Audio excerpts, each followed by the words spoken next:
Let's start with the case of Robert Dahl.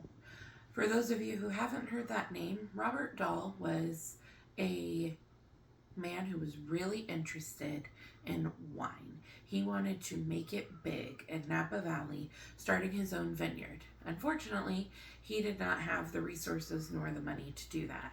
Along came some people who were interested in working with him. First, there was a literal prince named Dominic Fapoli who wanted to partner with Dahl on creating a winery.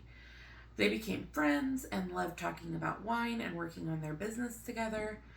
Unfortunately, things started to go south in their partnership, though, when Fapoli was interested in being a part of the winery, and Dahl wanted all of the credit. He wanted his name on the winery, he wanted his name on the bottles.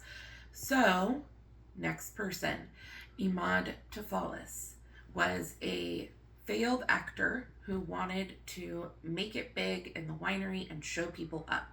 So he shows up to Robert with $800,000 cash in hand and says, I want to invest. Let's make this happen.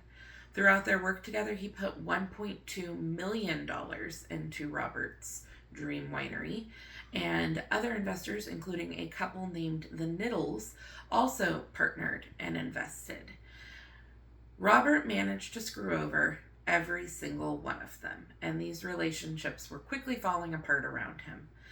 First, there was our prince, who was tired of working with Robert, tired of not seeing any profit, really quickly began to disentangle his family from Robert Dahl and the business. Then there was the Niddles. Unfortunately, they ended up with nothing to show for it, $250,000 in debt, and also the guilt of having had all of their loved ones invest in Dahl as well. Worst of all, though, would be Ahmad. He wanted to get his money back, so he sued Robert for the money. He never saw a return on his investment. He wanted the money back, especially because he saw Dahl buying a mansion and luxury cars and watches and all these nice things, but not doing anything with the business like he was supposed to. So they were in court countersuing, because Dahl just loved to be combative and also probably didn't have the money to pay for the lawsuit. They sat down at a mediation in March 2015, 4 years after the original lawsuit. There, they conference called with their lawyers. Things were getting hot. They weren't really getting anywhere. This was after a lot of evasion on the part of Robert Dahl, who had been avoiding questions and just trying to make vague reassurances, but he knew the jig was up. So after hanging up with their lawyers, the next thing we know, these two men are bursting out of the winery. One of them has been wounded, and that would be Ahmad, and the other, Robert, is holding a gun and chasing him through the vineyard. Somehow during this chase, Ahmad manages to call 911.